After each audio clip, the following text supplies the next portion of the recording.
देश में बांग्लादेशी और रोहिंग्या घुसपैठिए किस हद तक घुस चुके हैं, ये किसी से छिपा नहीं है। गुजरात में घुसपैठियों की एक बड़ी साजिश का खुलासा हुआ है।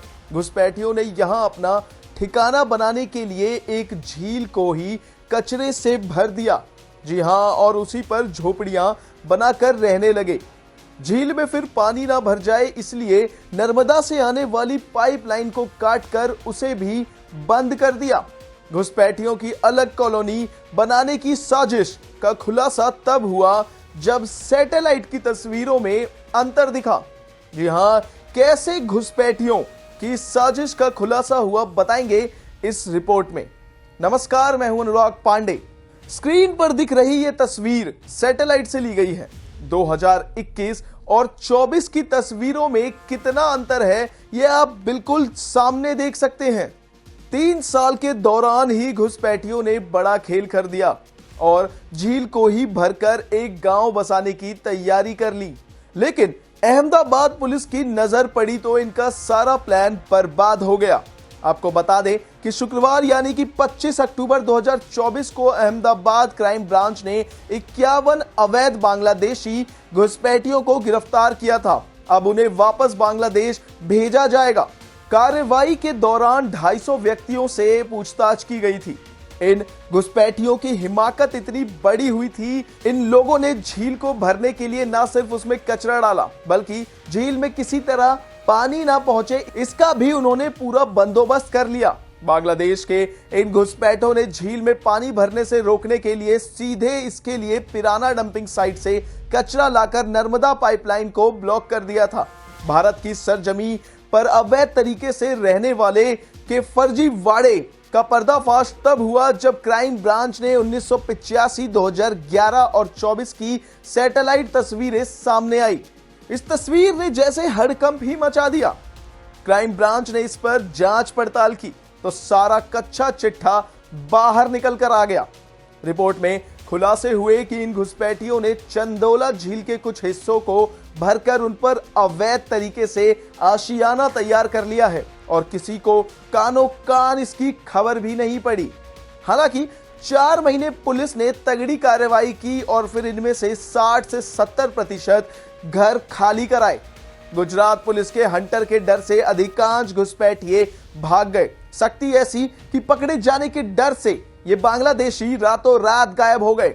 यही रिपोर्ट्स में यह भी खुलासा हुआ कि ये सभी घुसपैठिए नकली हिंदू बनकर रह रहे थे। जी हां, इन लोगों ने अपना नाम तक हिंदू नाम पर रख लिया, फर्जी दस्तावेज तैयार कर लिए। ऐसे में मौजूदा समय में पुलिस के पास बड़ी चुनौती है। सवाल है कि आखिर जो बांग्लादेशी घुसपैठ भागे हैं वो कहां गए। जाहिर है कि अगर वो हिंदू नाम के साथ फर्जी डॉक्यूमेंट्स बना सकते हैं, इसका यह भी मतलब निकलता है कि कोई बड़े स्तर पर इन्हें कंट्रोल कर रहा है, इन्हें मदद कर रहा है। फिलहाल इस मामले में पुलिस ने अपनी जांच तेज कर ली है।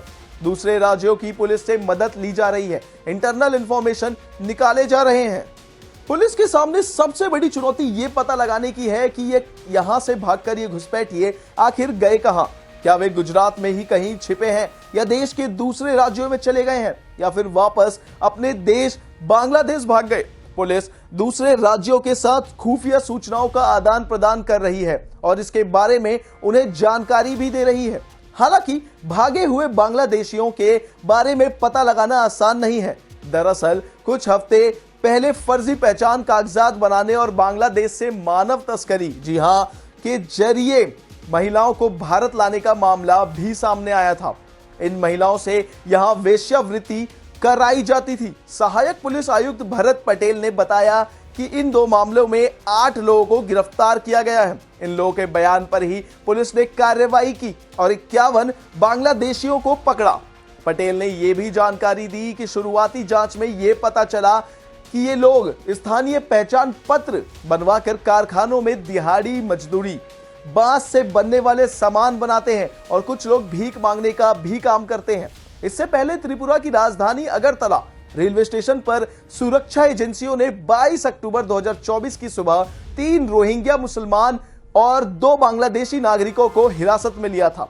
वहीं महाराष्ट्र की पुणे पुलिस ने भी खुफिया सूचना के आधार पर रजन गांव में 21 अक्टूबर 2024 को सर्च ऑपरेशन चलाकर 21 बांग्लादेशियों को गिरफ्तार किया था। इनके पास से भी फर्जी आधार कार्ड, पैन कार्ड मिले थे। कमाल की बात, उनमें से एक के पास तो वोटर आईडी कार्ड भी था। जी हां, इसने गुजरात से हासिल किया था। आपको बता दें कि पश्चिम बंगाल और त्रिपुरा में भारत बांग्लादेश सीमा पर मानव तस्करों का एक बड़ा गिरोह काम कर रहा है, जो सिर्फ कुछ हजार रुपयों में बांग्लादेशी लोगों को भारत में घुसपैठ कराता है। घुसपैठ कराने वाले में बांग्लादेशी के साथ साथ रोहिंग्या मुसलमान भी शामिल हैं। इसके बाद घुसपैठियों को फर्जी पहचान देकर जम्मू कश्मीर, महाराष्ट्र, गुजरात, दिल्ली सहित देश के विभिन्न हिस्सों में बसाया जाता है।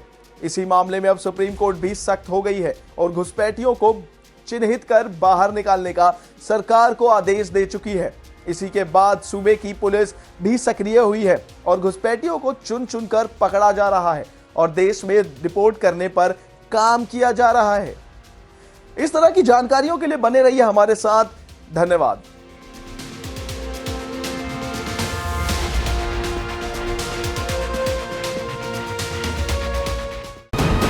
वीके न्यूज, राष्ट्र के नाम।